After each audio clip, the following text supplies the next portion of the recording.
Welcome, little friends. It's Miss Gisa, and today I have a very special guest, author Lizzy Hillyer.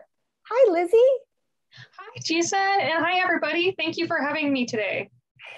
Thanks for being here with us, Lizzy.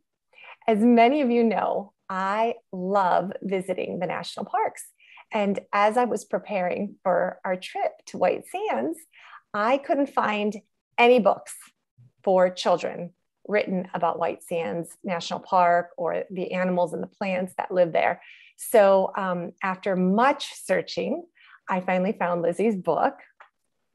I'm going to show it to you, called White Sands, and contacted her, and she agreed to be on our program today and to let me read the story. So make sure you listen to the White Sands read aloud. And I just want to say thank you, Lizzy. Thank you for writing this amazing book and for being here to chat with us today. Yeah, thank you so much for having me. I'm so excited that you reached out to me. Can you tell us a little bit about what inspired you to write the book on White Sands? Absolutely.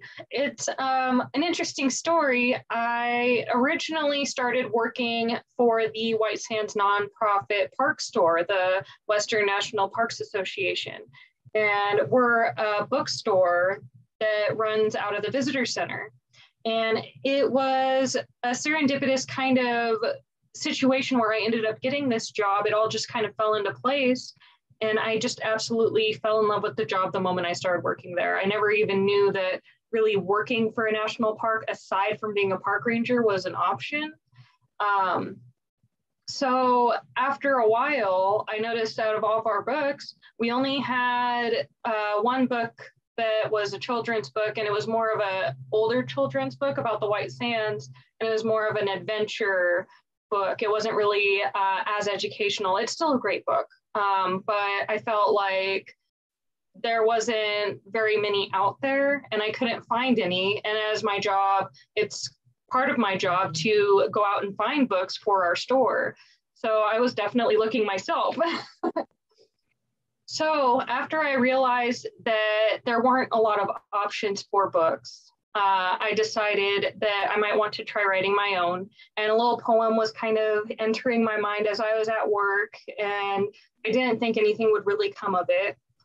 After a while, I finally wrote it down, and with my husband's help to edit it a little bit because I had some sentences that didn't make complete sense.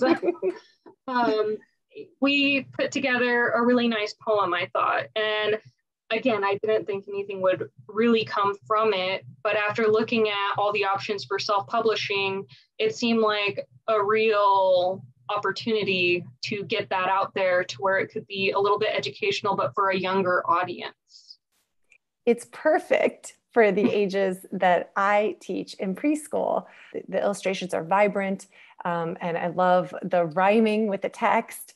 So it's just right for preschool age. And I think as well as into elementary school, I think, a lot of the plants that live in White Sands and the animals are unique to White Sands, and most other kids who live in other states, may have never heard of some of these plants and animals. So I think it's really perfect. And I was wondering, the illustrations just are so vibrant. How did you find your illustrator? That one's also an interesting story. So the cover is actually done by my sister, Jennifer, because after I actually asked her after I had all the illustrations done if she wanted to set up a maybe cover for me. So she drew that, and then I had the illustrator I found illustrate it to match the rest of the illustrations for the book. So that was really nice. I found the illustrator because during COVID and everything being shut down, I found this application called Webtoon, and it has a bunch of little comics on it that you can read. and I found one that I just fell in love with. It's Finland mythology, and she does this cute little story of this animal. It's a raccoon dog trying to find out why the northern lights aren't working anymore. And it's a lot more detailed than that. It goes into a lot of the mythology of her country, and it's just an amazing story. And I loved her art, and I thought it would be perfect for my book if I could get a hold of her. So I did a little bit of sleuthing around on the internet and found her on Instagram. And she has a whole Instagram page that also talks about her webcomic and everything. So, and I have my book too. I put her Instagram in the bottom cover Wonderful. so that people could find her, because I just love her art and I think it's amazing. And she agreed to do my book. I actually want to do more national park books, and she agreed to do the illustrations for those as well, as long as she's able to. Excellent, excellent. I'll be sure to tag her on the Instagram post for this as well. When you're writing your books, which part of the process do you find most challenging? A lot of it's challenging. It's such a difficult process. I decided to not go the traditional publishing route because I thought reaching out to a ton of publishers when I'm an unproven author would just be such a hassle. And I guess I was very driven to get my book out there. So I think the hardest part was really just figuring out exactly what steps I needed to take and everything that needed to come together to be able to legally and perfectly put together my book so that it would be the best it could be. And honestly, finding a publishing company that would do it for this size, oh my gosh, that is so difficult. Nobody does the landscape cuts for self-publishing. So it is so difficult. I had to do a very custom way on Amazon. And because of that, it actually isn't approved for a lot of like expanded distribution and things like that. Interesting. So getting my book out there is actually a very difficult process because of that. But yeah, I was in love with the way landscape books for kids looked. And I thought it was just a much better format for the book I was writing. Yeah, I agree. There's so many pieces that I just, as a teacher, don't even think about that authors have to go through to get the final product. Mm-hmm. Yeah. Can you tell families, why do you feel books about national parks are so important? We have this whole generation of kids coming to the parks, and I want them to have the same love and care for the animals and the plants there from a safe and respectable distance. And I just thought that having something educational out there, they could see the beauty of it and want to experience it themselves, but also understand that these are living creatures that do need their boundaries and respect. And hopefully they would get some education with it so that they can have the whole experience when they go, and they don't have to ask a bunch of questions, or maybe they'll have more questions, and that's even better. But they'll see an animal and they'll recognize it, or a plant, and they'll be able to see it and just recognize it. I thought that would be a really great experience for them. Yes, making those connections between the story and what they're seeing at the park. Yeah. What you mentioned that you would like to write more books about the national parks. Which national parks are on your list, or have you already started your next book? All of them are on my list. I want to write about all of them. The issue is that I went to Carlsbad Caverns recently, and I wasn't able to explore the whole cavern, unfortunately. And I got a little bit of inspiration to write some stuff, but I'm realizing, because I was trying to write about a park, the Indiana Dunes National Park, and I just couldn't come up with anything. Going to Carlsbad a little bit, I was able to get some inspiration, and I realized that experiencing them myself is the best way to come up with ideas for them. Yes. Unfortunately, I don't have a lot of time to be traveling right now, but yes.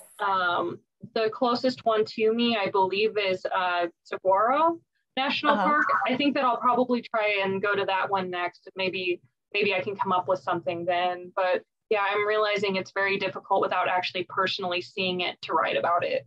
Well, Lizzy, I'm going to Carlsbad and Saguaro. So if you need anything, we'll chat about it afterwards.